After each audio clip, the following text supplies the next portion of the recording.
Hi QA folks, just want to let you know about one of the courses that I came across accidentally.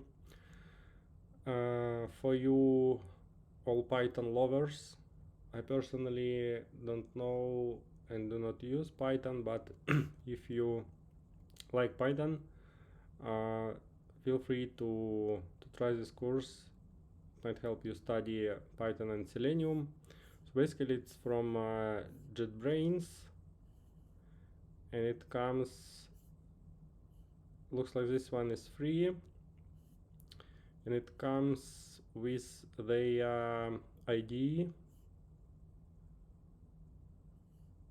So we'll have to download PyCharm from the website. It says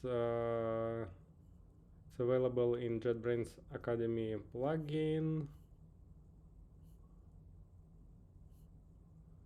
So here they say install, download and install PyCharm Community Edition or Professional. Community Edition is more than enough. I'm using the IDE for Java, and it's more than enough to have free Community Edition version. So they're saying that you need to download it, install that plugin. Here are some screenshots or videos how to find this course.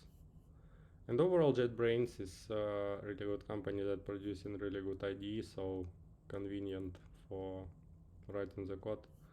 So I would highly advise you to try this one out, try this course. Maybe it will help you to advance your skills. That's it for today.